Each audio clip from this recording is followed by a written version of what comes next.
Hello friends, welcome to my YouTube channel top SSC GK में। तो friends, आज की इस वीडियो में हम बात करने वाले हैं कि जो आपकी एसएससी जीडी की भर्ती है उसमें बहुत सारे कैंडिडेट बोले कि सर हमारा मैथ में स्कोर नहीं हो पा रहा है, मैथ के अंदर हम हाई स्कोर किस प्रकार कर सकें ताकि हम अपना पहली बार के अंदर सिलेक्शन ले पाए। तो फ्रेंड्स, आज के इस वीडियो में ये इसी टॉपिक के बारे में बात होने वाली है कि मैथ में ज़्यादा से ज़्यादा स्कोर किस प्रकार करें, कौन सी बुक पढ़े, किस प्रकार तैयारी करें, सारा कुछ इस वीडियो के अंदर मैं आपको बताने वाला हूँ। वीडियो बहुत ही ज़्यादा इंटरेस्टिंग रहने वाला है, वीडियो के लास्ट तक बने रहिए।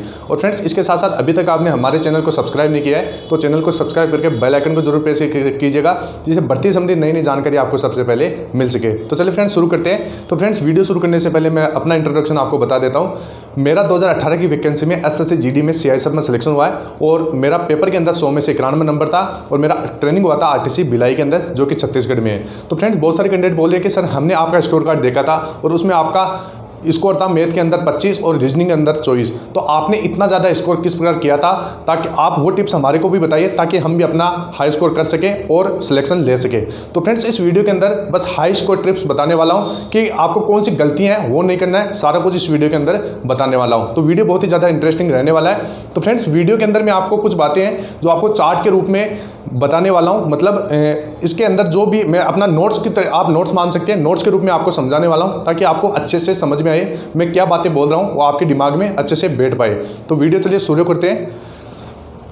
तो यहाँ पर फ्रेंड्स, वीडियो में शुरू करने से पहले आपको पता होना चाहिए कि आपका जो मैथ है उसमें आपका मैथ दो तरीके का होता है। एक तो आपका अर्थमेटिक होता है और दूसरा आपका होता है एडवांस। तो अर्थमेटिक और एडवांस में थोड़ा एडवांस लेवल जैसे मैथ थोड़ा हार्ड आता है और अर्थमेटिक आपका नॉर्मल मैथ होता है, बेसिक मैथ होता है।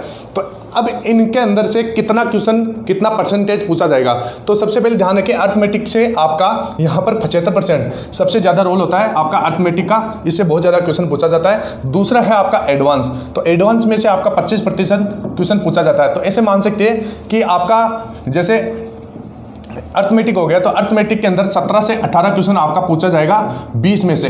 जितने भी आपके मैथ के 20 क्वेश्चन है उसमें से 17 से 18 क्वेश्चन आपका अर्थमेटिक का होगा। और एडवांस से आप मान सकते हैं 2 से 3 क्वेश्चन आपका, या तो 2 क्वेश्चन होगा या 3 क्वेश्चन इस प्रकार आपका पूछा जाएगा। तो ये है आपका मतलब कि अर्थमेटिक और एडवांस से कितना क्वेश्चन पूछा जाएगा। आगे बात करते हैं। अब फ्रेंड्स, यहाँ पर बात करते हैं कि एसएससी जीडी की मैथ के क्वेश्चन कौन से चैप्टर से कितने आएंगे। तो यहाँ पर ध्यान से देखिएगा, आपके टोटल 10 चैप्टर है, इसके अंदर से सबसे ज़्यादा आपका मैथ का क्वेश्चन पूछा जाता है लाभ हानि से। तो लाभ हानि को आपको अच्छे से देख लेना है। और आपको जब भी आप मैथ पढ़ना शुरू करें तो आपको सबसे पहले निकालना है संख्या प्रणाली, क्योंकि संख्या प्रणाली के अंदर बहुत सारी ऐसी बातें होती है, बेसिक नियम्स होते हैं जो आपको ध्यान में रहना बहुत ज़्यादा जरूरी है इनकी। यानी अगर ये चैप्टर आपने अच्छे से पढ़ लिया तो जो भी ये बाकी के चैप्टर है इनको समझना आपके लिए और भी ज़्यादा आसान हो जाएगा। तो संख्या प्रणाली को सबसे ज़्यादा पहले स्टार्ट करना है और ज़्यादा से ज़्यादा इसका प्रैक्टिस करना है। और फ्रेंड्स, एक चीज़ मैं आपको बता देता हूँ, डेली आपको एक चैप्टर तो पढ़ना ही है मैथ का। एक चैप्टर पढ़ने के बाद आपको पूरा चैप्टर पढ़ने की कोशिश करना है, अगर नहीं हो तो अगले दिन पढ़ना है। फिर अगर मान लीजिए आपने 1 से 2 दिन के अंदर मैथ का एक चैप्टर पढ़ लिया है तो अब आपको क्या करना है, पढ़ने के बाद आपको ज़्यादा से ज़्यादा उसके प्रैक्टिस क्वेश्चन लगाना है। प्रैक्टिस यानी मॉक टेस्ट भी लगा सकते हैं, जैसे चैप्टर वाइज मॉक टेस्ट होते हैं तो चैप्टर वाइज आप मॉक टेस्ट लगा सकते हैं। या फिर आप देख सकते हैं कि प्रीवियस ईयर के पेपर में कौन कौन से क्वेश्चन आ रहे हैं। यानी संख्या प्रणाली जैसे आपने संख्या प्रणाली सबसे पहले लगाया तो आपको देखना है कि पिछले साल संख्या प्रणाली के क्वेश्चन किस प्रकार के पूछे गए थे, उस प्रकार के क्वेश्चनों को तो आपको देखना ही है। उसके बाद आपको संख्या प्रणाली के जैसे और भी थोड़ा सा लेवल आपको बढ़ा के देखना है कि अगर इस प्रकार का अब की बार आ गया तो मैं इसको किस प्रकार कर पाऊंगा। तो यानी संख्या प्रणाली में जितने भी क्वेश्चन है उनका चैप्टर वाइज मॉक लगाइए। और जैसे आपका मॉक के अंदर मान लीजिए कि मॉक टेस्ट लगाते हैं जैसे चैप्टर वाइज और उसके अंदर 20 क्वेश्चन है और आपके पास समय आपका 20 मिनट है, या फिर ऐसे मान लीजिए आपके पास समय है 25 मिनट, 25 मिनट आपके पास समय है। तो आपको क्या करना है कि इन 20 क्वेश्चनों को 20 मिनट में ही करने की कोशिश करना है। अगर आपके पास 20 क्वेश्चन 20 मिनट में है तो 15 मिनट में करने की कोशिश करना है। और अगर 20 क्वेश्चन 25 मिनट का समय है आपके पास तो 20 क्वेश्चन को 20 मिनट में करने की कोशिश करना है। ये कब है आपका, अगर आप चैप्टर वाइज मॉक लगाते हैं तो इसमें आपका इस प्रकार के क्वेश्चन हो सकते हैं। यानी 20 क्वेश्चन को अगर 25 मिनट का समय है तो 20 मिनट में करने की कोशिश कीजिए। स्पीड को बढ़ाने की कोशिश कीजिए। सबसे ज़्यादा रोल रहता है आपका स्पीड और कैलकुलेशन, इन दो चीज़ों को आपको बढ़ाने की कोशिश करना है। देखना है कि कौन से क्वेश्चन में जैसे संख्या प्रणाली आप लगाते हैं तो यहाँ पर क्या गलतियाँ हो रही है उनको नोट डाउन करना है और बाद में आपको देखना है। तो यह हो गया आपका संख्या प्रणाली। इसके बाद में फ्रेंड्स मैं आपको बता देता हूँ, जैसे आपका है अनुपात और समानुपात। तो इसके आपका कितना क्वेश्चन पूछा जाएगा, 2 से 3% पूछे जाएंगे। और लाभ हानि है तो लाभ हानि से 4 से 5 क्वेश्चन पूछे जाएंगे। तो आपको क्या करना है, जैसे एक चैप्टर लगा लेते हैं तो उसका आपको प्रीवियस ईयर का क्वेश्चन लगाना है, मॉक लगाना है और देखना है कहाँ पे क्या गलतियां हो रही है। इसके बाद में आपका जैसे टाइम और दूरी है तो इसे 1 से 2% पूछे जाएंगे, ब्याज से 2 से 3% पूछे जाएंगे, औसत यानी एवरेज से आपका 2 से 3% पूछा जाएगा, प्रतिशत यानी परसेंटेज से आपका 1 से 2% पूछा जाएगा, अनुपात और समय से आपका 1 से 2% पूछा जाएगा, क्षेत्र मिति से भी क्वेश्चन पूछा जाता है 1 से 2, लेकिन बेसिक क्वेश्चन जैसे आयत वर्ग ये हो गया, ये आपका क्षेत्र मिति से पूछा जा सकता है। इसके साथ साथ समय और कार्य से आपका 1 से 2% पूछा जाएगा। तो ये है आपका मैथ का वेटेज कि कितना क्वेश्चन कौन से चैप्टर से पूछा जाएगा। स्क्रीनशॉट आप एक बार ले लीजिएगा। तो आगे बढ़ते हैं। अब फ्रेंड्स आपको कौन कौन सी बातें हैं जो आपको ध्यान में रखना है। तो सबसे पहले आपको सिलेबस को समझना है। तो सिलेबस मैंने आपको पीछे बता ही दिया कौन से चैप्टर से कितना क्वेश्चन आता है, तो वो आपने अच्छे से समझ लिया होगा। तो सिलेबस तो हो गया। इसके बाद में स्टडी प्लान, जो भी आप जैसे मैथ का प्लान बनाते हैं कि भाई इतने दिन में, 1 महीने में या 2 महीने में मेरे को मैथ कंप्लीट करना है, पर डे का कितना चैप्टर लेना है, कितना मॉक टेस्ट लगाना है, कितना प्रीवियस ईयर का क्वेश्चन लगाना है, ये आपको निर्धारित करना होगा। इससे क्या आपका एक रूटीन बन जाएगा और डेली आपको पढ़ने में और भी ज़्यादा इंटरेस्ट रहेगा। तो आप अपना स्टडी प्लान बनाइए। इसके साथ साथ अपनी तैयारी के स्तर की गणना करना बहुत महत्वपूर्ण है। आपको देखना है कि आपको अपने आप को परखने की कोशिश करना है कि मैं कहाँ पर क्या गलतियाँ कर रहा हूँ। तो इससे आपके क्या है, मैथ और भी ज़्यादा स्ट्रॉन्ग होगा। हमेशा अपनी तैयारी का खुद ही विश्लेषण करें, ये आपको मैंने बता ही दिया है। अपने ज्ञान और आत्मविश्वास को दिन प्रतिदिन बढ़ाने के लिए कुछ मॉक टेस्ट बहुत ज़्यादा रोल रखता है आपका मैथ के अंदर। मॉक टेस्ट हो गया, टॉपिक वाइज टेस्ट हो गया, सेक्शन वाइज टेस्ट हो गया, और ये 3 चीज़ें आप अटेम्प्ट करते रहे, बार बार अटेम्प्ट करते रहे, मैथ अपने आप आपका स्ट्रॉन्ग हो जाएगा। मैथ में आपका कैलकुलेशन बढ़ जाएगा, स्पीड आपका बढ़ जाएगा। इसके साथ साथ अपने कमजोर टॉपिक को जाने और पहले इनका अभ्यास करें। मैथ में देखना है जो आप अपना वीक टॉपिक है उसको समझने की कोशिश कीजिए और देखिए कि कहां पर क्यों गलतियां हो रही है। संख्या पद्धति, सरलीकरण, अनुपात और समानुपात आदि जैसे महत्वपूर्ण स्कोरिंग विषयों पर ध्यान दें। मैंने आपको पहले ही बताया, संख्या पद्धति से आपको शुरू करना है। इसके साथ साथ सरलीकरण को देखना है, अनुपात, समानुपात आदि जैसे महत्वपूर्ण टॉपिक को स्कोरिंग विषय होते हैं, इनको ध्यान से देखने की कोशिश करना है। इनका तो बिल्कुल भी आपका एक भी क्वेश्चन गलत नहीं होना चाहिए। तो ये बातें हो गई। आगे बात करते हैं। अब यहाँ पर प्रैक्टिस और रिवाइज बहुत ज़्यादा आपका जैसे मैथ के अंदर स्कोर करने में अहम रोल रखता है आपका प्रैक्टिस सेट और रिवाइज।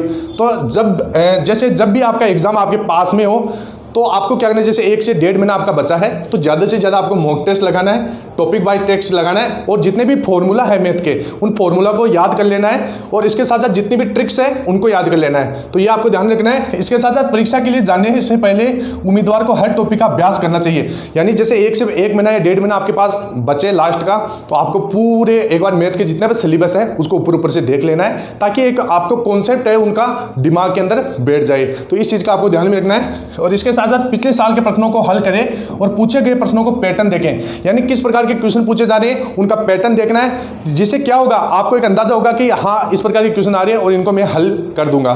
इसके साथ साथ प्रैक्टिस आपकी गति और सटीकता को बढ़ाएगा और प्रैक्टिस तो करना ही है, इसे बता दिया मैंने आपको, स्पीड बढ़ेगी और आपका कैलकुलेशन भी बढ़ेगा।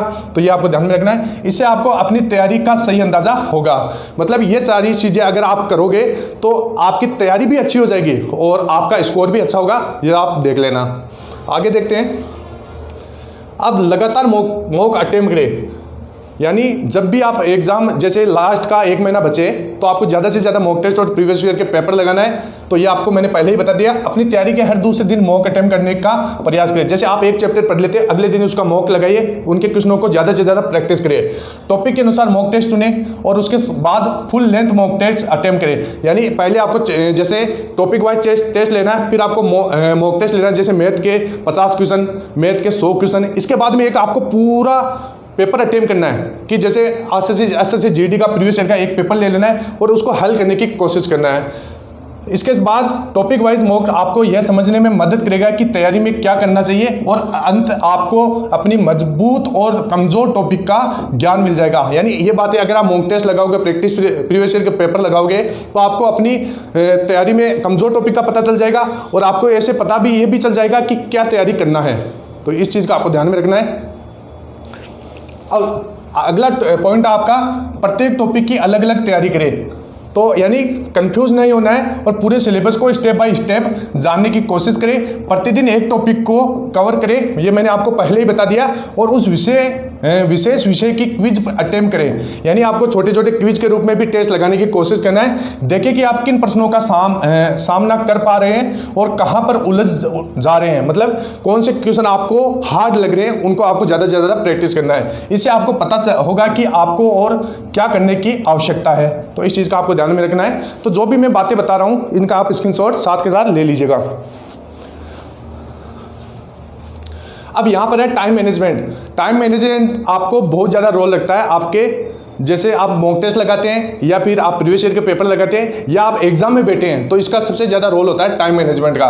परीक्षा पैटर्न के अनुसार आप सभी जानते हैं कि इसमें 40 अंकों के 20% होते हैं। जैसे मैथ के आपके 40 अंकों के 20 क्वेश्चन होते हैं। इसके साथ साथ अतः आपको इसके केवल 15 मिनट में करने का प्रयास करना है। मैंने आपको पहले भी बताया, जैसे आपके पास 20 क्वेश्चन है तो 20 मिनट नहीं, आपको उनको 15 मिनट में करने की कोशिश करना है। इससे क्या आपका स्पीड बढ़ेगा और आपका कैलकुलेशन बढ़ेगा। तो इस चीज़ का आपको ध्यान में रखना है। आपको उसी के अनुसार अपनी स्ट्रेटजी बनानी चाहिए और अपनी गणना कैलकुलेशन की क्षमता को भी मजबूत बनाना होगा। अच्छा अंक समय प्रबंधन से स्कोर किया जा सकता है। तो ये चीज़ आपको ध्यान में रखना है। आगे बात करते हैं।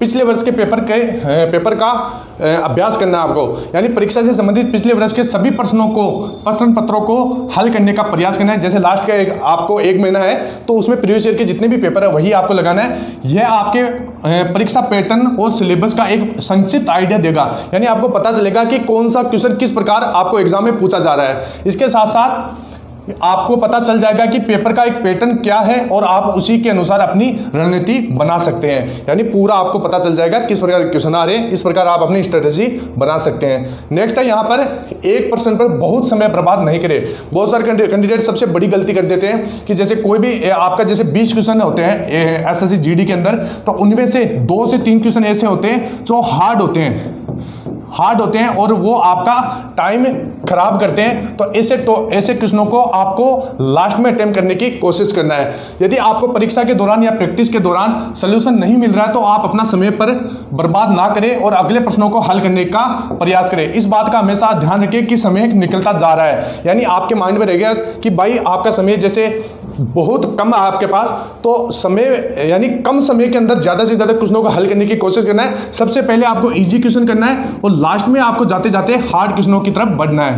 यानी पेपर को आपको 2 से 3 बार के अंदर अटेम्प्ट करना है। पहले अटेम्प्ट के अंदर आपको इजी क्वेश्चन करना है, दूसरे अटेम्प्ट में आपको मॉडरेट करना है और लास्ट में आपको हार्ड क्वेश्चनों की तरफ आपको बढ़ना है। ऐसे करोगे तो आपका टाइम भी खराब नहीं होगा और ज़्यादा से ज़्यादा आप क्वेश्चन अटेम्प्ट कर पाओगे। तो ये थी कुछ मैथ में आपको इंप्रूवमेंट लेने की कुछ बातें। आई होप आपको ये वीडियो अच्छा लगा होगा, और वीडियो अच्छा लगा हो तो वीडियो को लाइक कर दीजिए, चैनल को सब्सक्राइब कर दीजिए।